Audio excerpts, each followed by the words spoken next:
আজ 15টা বছর পর দাঁড়িয়ে আছি সেই বাসার সামনে, যে বাসা থেকে একদিন আমাকে এক সাজানো অভিনয়ের কারণে চলে যেতে হয়েছে। আর আমার জায়গায় আপনি থাকলেও তাই করতেন। আজ অতিথিরা খুব হাতছানি দিয়ে ডাকছে আমাকে, যেন মন খুলে কান্না করতে ইচ্ছে করছে, কিন্তু সেটা দুঃখের না, চিরসুখের। গলা ছেড়ে বলতে ইচ্ছা করতেছে, আমি দোষী ছিলাম না আব্বু। আরে আপনাদেরকে তো আমার পরিচয় দেওয়া হয়নি। আমার নাম হলো সাইমন। আমি সেই হতভাগা যাকে কিনা ছোট থাকতে এতিম হতে হয়েছে। আমার যখন 5 বছরের কাছাকাছি তখন আমার আম্মু মারা যায়। আর আমার আম্মু মারা যাওয়ার পরপরই আমার বাবা একটা মহিলাকে বিয়ে করে তাদের সাথে আরেকটা ছেলেকে নিয়ে আসে। তবে সেদিন আমি কোনো কিছুই বুঝতাম না। সেদিন আব্বু আমাকে লক্ষ্য করে বলল, সাইমন, ও হচ্ছে তোমার আম্মু। আমি কোনো কিছু না বলে হাঁ করে তাকিয়েছিলাম। তখন মহিলাটি আমাকে কুলে নিয়ে বলে, আব্বু, তুমি কোনো চিন্তা কইরো না, তোমার সব সময় খেয়াল রাখবো। তোমার যে কোনো প্রয়োজনে আমাকে বলিও। এখন যাও, গিয়ে তোমার বড় ভাইয়ের সাথে খেলা করো। একটা ছেলেকে দেখিয়ে বলল। আমি ছেলেটার পাশে গিয়ে দাঁড়ালাম।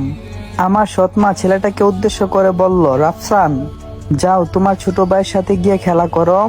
এই বলে আব্বু আম্মু সেখান থেকে চলে গেল। আমি হাঁ করে তাকিয়ে তাদের চলে যাওয়া দেখছি। তখন রাফসান ভাই আর আমি খেলতে থাকি। প্রথম তিনি মানে আমার সৎমা আমাকে অনেক ভালোবাসত, কিন্তু আমার যখন 10 বছর তখন থেকে শুরু হলো অবহেলা। বিনা কারণে আমার শরীরে আঘাত করত।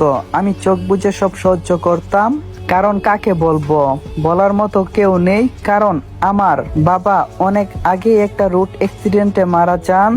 তারপর থেকে আমার বড় ভাই আর আমার সৎমা আমাকে নানান ভাবে আঘাত করত, মানে বাসার সকল কাজ আমাকে দিয়েই করাতো। একদিন সকালে আমি ঘুমিয়ে আছি, তখন মনে হচ্ছে কেউ আমার শরীরে গরম কিছু ঢেলে দিয়েছে। আমি চিৎকার দিয়ে উঠলাম, আর আমি বলতে থাকি, আমার এসব সহ্য হয় না মা, আমার অনেক কষ্ট হয়। তখন আমার সৎমা বলল, ফকিন্নির পোলা, বাজারে যা, গিয়ে বাজার নিয়ে আয়। তখন আমি বললাম, মা, আমার না শরীরটা অনেক ব্যথা করছে, তুমি দয়া করে রাফসান ভাইকে বলো না। তখন আমার সৎমা বলল, ফকিন্নির পোলা, মুখে মুখে কথা কস, বের হয়েছে এই বাসা থেকে। আমি বললাম, আমি কোথায় যাব? তখন আমার সৎমা বলল, তা আমি জানি না। তখন আমি বললাম, আমি তোমাদের সব কথা শুনবো, প্লিজ আমাকে বাসা থেকে বের করে দিও না। তখন আমার সৎমা বলল, যা, গিয়ে বাজার নিয়ে আয়। আমি কোনো কিছু না বলে বাজারের উদ্দেশ্যে বের হয়ে গেলাম। আর যাওয়ার সময় দেখছিলাম আমার সৎ ভাই এখনো ঘুমাচ্ছে। আর সে ঘুমাবে না কেন, কারণ এখন যে সকাল 6টা বাজে। কিছুক্ষণের মধ্যেই বাজার করে বাসায় ফিরে আসলাম। বাসায় এসে দরজায় নখ দিতেই আম্মু এসে দরজা খুলে দিল আর বলল, যা, বাজারগুলো গিয়ে রান্নাঘরে রেখে আয়। আমিও বাজারগুলো নিয়ে রান্নাঘরে রেখে যেই না আমার রুমে যাব, তখন দেখি আমার রুমে কারা যেন বসে আছে।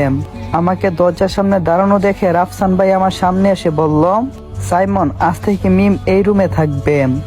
আমি বললাম, তাহলে আমি কোথায় থাকবো? আমার শরীরটা অনেক ব্যথা করতেছে, অনেক ঘুম পাচ্ছে। তখন রাফসান ভাই বলল, সাইমন, মেহমানদের সামনে এভাবে কথা বলতে নেই, বেয়াদব। আমি বললাম, ভাইয়া। আমাকে থামিয়ে দিয়ে রাফসান ভাই আমাকে নিয়ে সোজা একটা স্টোর রুমে চলে গেল আর স্টোর রুমটা দেখিয়ে বলল, আজ থেকে তুই এখানে থাকবি। আমি তাকিয়ে দেখি পুরনো একটা রুম, যেখানে পুরনো সব আব্বাসপত্র রাখা ছিল। পুরো রুমটা যেন ধুলাই ভরে গেছে। এই রুমে কি মানুষ থাকতে পারে? আরে তারা কি আমাকে মানুষ মনে করে না? হায়রে দুনিয়ার মানুষ, যদি আজকে আমার বাবা বেঁচে থাকতো তাহলে কি আমার সাথে এমনটা করতে পারতো? তখন রাফসান ভাই বলল, কি বলছি মনে থাকবে তো? রাফসান ভাইয়ের কথাই ঘোর কাটলো আমার। আমি মাথা নিচু করে বললাম, হ্যাঁ, মনে থাকবে, কারণ তাদের কথা না শুনলে তারা আমাকে আবার মারবে। তাই আমি চুপচাপ ঘরটা গুছাতে লাগলাম। প্রায় 1-2 ঘন্টা গুছানোর পর রুমটা একটু থাকার যোগ্য হলো।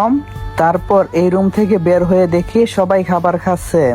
আমি গিয়ে আমার সৎমাকে বললাম, আমার অনেকটাই খিদা পাইছে। তখন আমার সৎমা আমাকে কিছু পান্তা ভাত আর আগের তরকারি দিয়ে বলল, নে, এগুলা খেয়ে নে।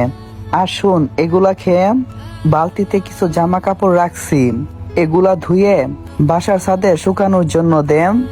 আমিও চুপচাপ খাওয়া শুরু করলাম। কিন্তু খাবারগুলো কেমন যেন লাগছিল, অনেকটাই টক টক। মুখ বুজে আমি সবগুলাই খাইলাম। কেমন যেন বমি বমি ভাব আসছিল, কিন্তু কোনো কিছু যে করার নাই। আমার বাবা মায়ের শেষ স্মৃতি এই বাড়িটা। এই বাড়ি থেকে চলে গেলে আমি কোথায় থাকবো?